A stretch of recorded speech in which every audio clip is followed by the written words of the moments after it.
Hi, welcome to the Leadership During Crisis Online Summit series. Thank you for taking your time to watch these episodes. Please remember to subscribe at our YouTube channel, follow us on LinkedIn and Facebook under Leadership During Crisis.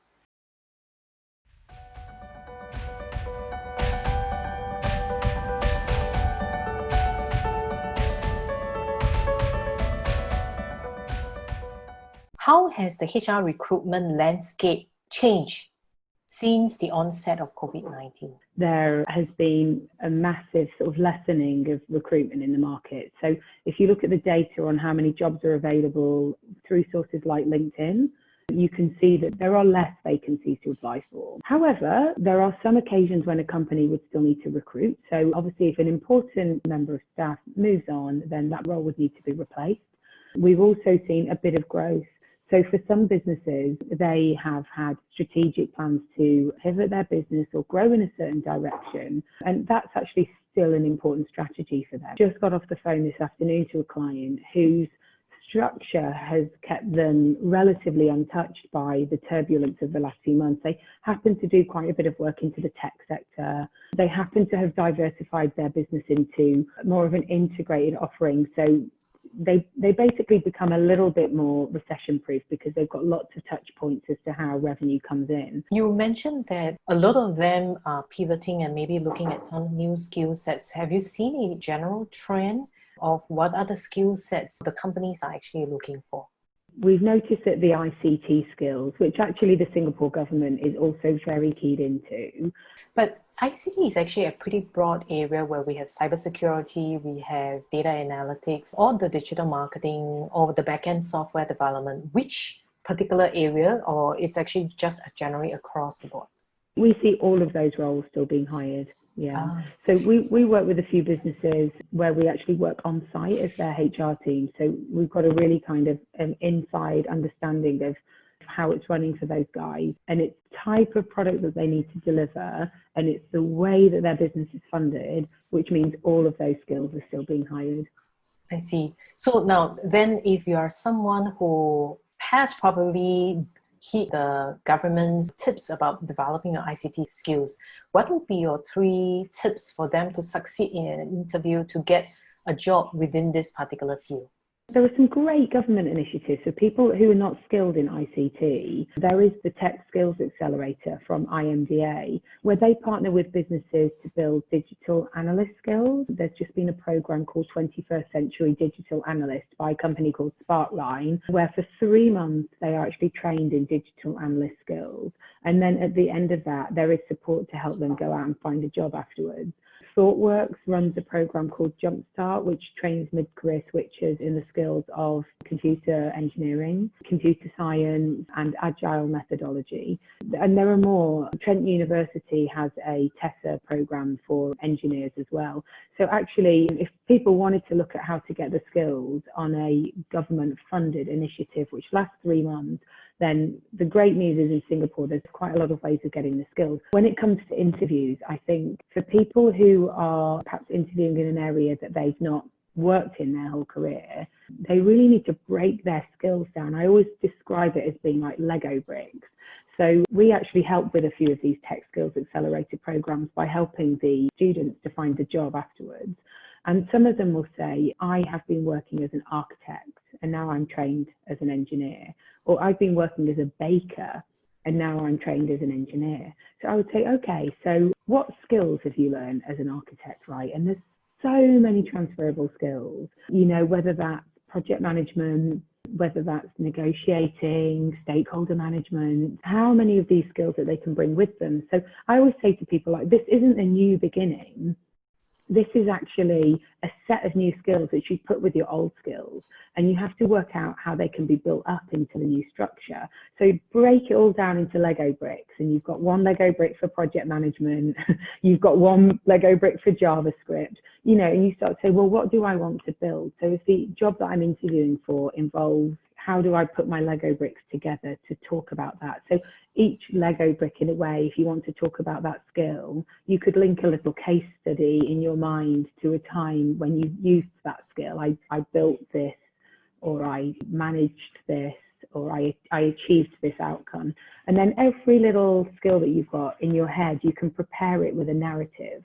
And I really feel when you walk into an interview, having done that kind of pre-work, whatever they ask you, you're going to have quite a lot of stories and examples, real life examples, which you can run through to show them where your skills are. Based on your training and coaching experience, what skill sets must one pick up to do well in this new economic landscape? I've thought a lot about this because I think we've talked for quite a while about the VUCA world. Yes. Sort of volatile, uncertain, changeable, and ambiguous. Now, VUCA 2019 seems like, child's play compared to VUCA 2020. True. And I actually feel like VUCA 2020 forward is always going to be up there compared to where VUCA used to be. So for me, I think the skill set that describes it all is a growth mindset. To be open to learning new things, lifelong learning ecosystem whereby we can tap into either formalized courses. Sometimes it's just reading a blog and reading it to consciously think about how you would apply what you have learned reading that blog into the day or week that you're having. And for me, that's a growth mindset. It's wanting to constantly learn from what we see around us, and not just passively, but sort of taking the reins of our own learning. And should one prepare themselves or their organization to tap on the opportunities that will present with this COVID-19 crisis? So many problems have come up out of this pandemic that thinking about opportunities sometimes just feels like I'm not mentally ready to talk about it that way yet. We need to still be thinking like, how can I help? But help and opportunity, they're the same sort of thing. And I need to be prepared for it. Therefore, I need to have a look into the future, which I cannot predict, and say that is what's going to be needed. You have to prepare yourself in an agile, flexible way to be able to go in the different directions. And also, they can change. And so we've actually just created some scenario planning in our business month by month till the end of the year. So if this is what June looks like, then if this is what July looks like, if this is like August looks like, because we've seen such rapid change in Singapore since January, from shock to denial to depression, back to kind of revival, but we could go back there again. As you and I chatted before we started the interview today, like there may be another circuit breaker. Because of whatever that happened, a lot of your business, you pivoted it into coaching and developing a lot of IP. Could you share a little bit more? Scenario planning, which helped us to think about what the different needs would be. So we create some shared documents, and then we brought a brainstorming team together, and we tried to create brainstorming teams of 3. We thought any bigger, then the more vocal ones take over, any smaller, then it's a bit stilted. So we created separate teams of 3, and we asked everyone to think about the phases that were coming up and what would be needed, depending on how it could look differently. And then we organized that data into, this is what the phase would look like and be called. This is what people would be feeling like in a phase like this. Because of how they were feeling, this is what they'd need. And then we said, do we already have that product available, or do we need to develop it? And then we said, and how are we going to let people know that we can do that? So it was actually quite a systematic way that we recorded the information in the end. The other thing that we did is ask everybody to sort of think about their own big goal for December the 31st, 2020. What was this year about for you? You can't avoid those questions. What do you want to be able to say about yourself and what you went through this year? And I don't think anyone projects into the future 6 months and says, I want to say that I was depressed. I want to say that I struggled. I want to say that I found it all really hard. No one wants that for their future self. Like when you think about your future self, it's natural to want something good and positive. So people say, oh, well, I want to say that I grew. I want to say that I faced some challenges and as a result, I was a more resilient person. So when they start to think like that, they think, oh gosh, if that is how I want to be in December, like what do I actually need to start implementing? So then we asked everyone to create just a personal plan, never mind the business scenario planning. What do they want to be doing month to month in order to be that person that they envisage being in December? And that was actually quite a simple but powerful exercise because people really owned their own narrative, and it sort of inspired them to try their hardest right now to be realistically optimistic and not allow themselves to be too pessimistic. That's great. I think I like the idea of actually having a positive endpoint and then motivating yourself towards it. In a situation like this, right, I think especially when you're coaching someone virtually, it's not easy to coach that person from a resilience perspective. How do you go about that? Do you have like 3 or 4 simple steps that can be utilized? The fuel which drives resilience is optimism. And optimism is the belief that you have the power to control things rather than that you are helpless. It is the belief that difficult situations are temporary and not forever. And it is also the belief that just because one thing's difficult or bad, not everything in the world is difficult or bad.